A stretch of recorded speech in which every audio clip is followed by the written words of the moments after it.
Have you ever wondered, oh my God, why is it so difficult to get over someone? And don't worry, you're not alone. A lot of people have these thoughts too, right? And especially if you are someone who is highly caring, highly empathetic, is just someone who wants to help people.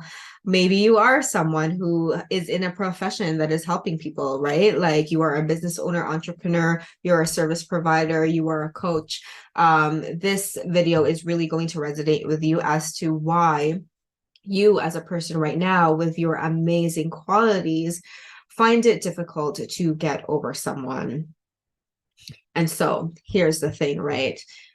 As humans, we are social beings. So first of all, we depend on other human beings for survival. We evolved to be with a tribe, right? To be accepted by the tribe. So at the core foundational level, connection and love and bonding is something that we innately crave.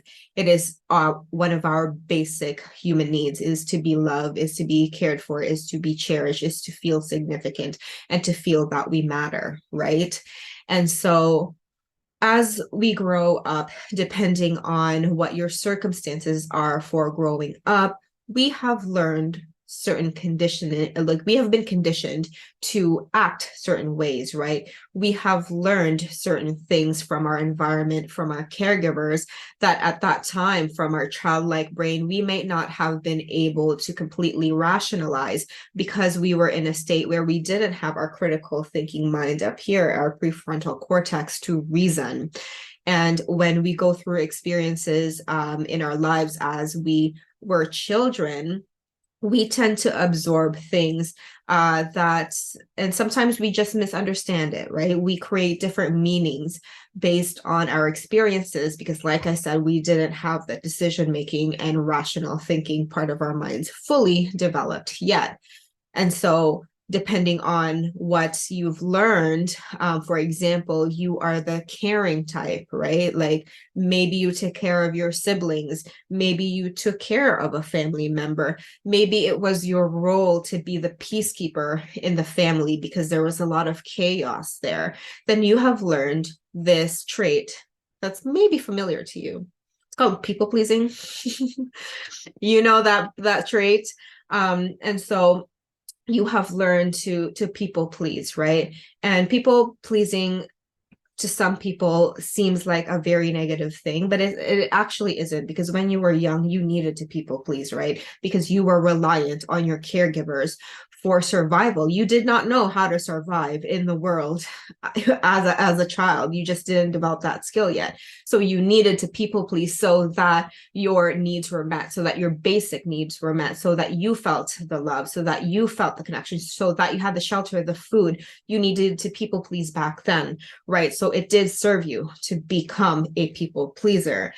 Now, if we don't update those old beliefs and take them into our adulthood and we're not aware of them, they continue to run our lives unconsciously. And so, our lives are unconsciously determined, not predetermined. Our lives are never predetermined, but they're unconsciously determined. So whatever we learned unconsciously, especially in our childhood, is how it becomes our blueprint for how we think, feel, and act now in our daily lives. So going back to the question of why is it difficult to get over someone, to get over an ex-partner, it's difficult because somehow one of the reasons why is because we have attached our self-worth, our worthiness, our significance to that previous relationship. So maybe through societal conditioning, through maybe religion, through whatever beliefs that were passed on to you, you have learned that being divorced is a failure, right? Ending a long-term relationship is a failure, that you have failed as a human being, because society also, as humans, we were born to procreate, right? Our lives is really to create more lives, right? That's why we are here. One of the reasons as humans why we're here. We no longer really need that because we're overpopulated, but evolutionarily, is biologically, that is how we were wired to become. So when we have tumultuous relationships, and so when things don't work out in our relationship, sometimes we stay in those unhappy circumstances because of potentially the beliefs that we have stored with regards to what divorce is, right? Like what a relationship needs to look like. If you're someone who was brought up in unstable relationships, then you probably just don't know any better, right? You don't know how to have a healthy relationship because it wasn't modeled to you. And so, when we attach our self-worth to the relationship, and when that relationship fizzles and breaks and no longer becomes your relationship, you've separated from the partner and the relationship is no longer a relationship, then we no longer know what to use as a method of our self-worth measurement, right? And this is like mind-blowing, right? Because especially going back to people pleasing traits, we have been so used to getting attention, feeling significant, thinking that we're worthy because of someone else, because of someone else's approval, because of external validation. We have learned to associate our self-worth externally. And that may be what you have done in the previous relationship, right? And it's difficult to get over that one person because somehow you've attached all of your self-worth to that relationship. And now that that's gone, you're like, I don't know what to do. I don't know how else to give myself the self-worth. And this is exactly what healing is all about, right? This is exactly what I help my clients with, to give their own internal self-validation. And this is super important because when my clients are able to receive that internal validation within them, then they no longer feel the need to attach it externally. Instead of attaching that self-worth to the previous relationship, they're taking that attachment and kind of like redirecting it to themselves, which is the reason why people say after, when you're healing from a separation, it's very important to put yourself first. This is the reason why. This is the actual work that needs to be done, is to put all your time and energy towards yourself and put yourself first, put your wants first, put your desires first. And I know, as a people pleaser, that is hard, right? That is challenging, but it is through doing this work. It is through knowing how inherently worthy you are and believing that you are inherently worthy no matter what.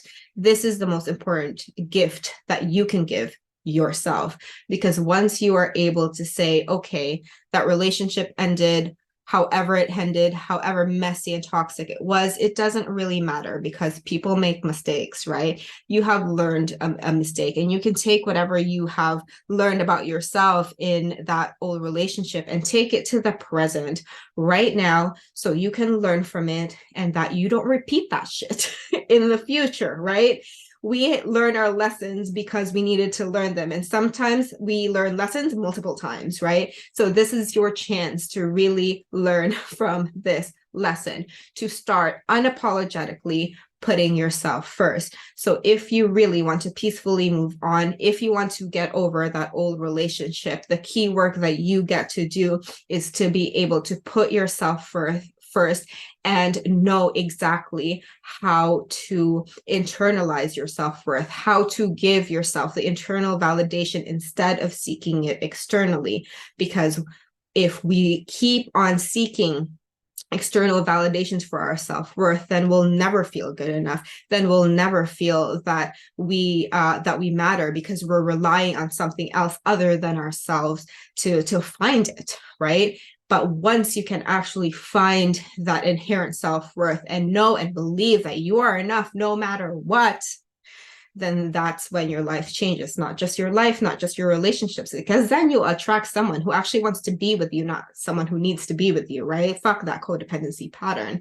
Once you're able to give yourself the internal validation, you will also do things in your business that are opportunistic, right?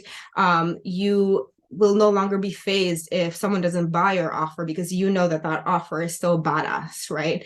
It won't phase you that, no one liked your post today because you know that that post is still good. You just have to get better, or you get to get better, and you can give yourself that internal coaching and love and care for yourself and compassion for yourself, so that you can believe in yourself, because you are a true badass.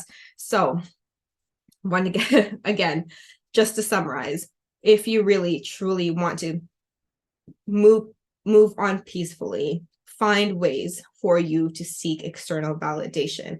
And this is something that I help my clients with. And if you want more information, make sure you comment below or message me. Otherwise, have a great rest of the day, and I'll see you soon.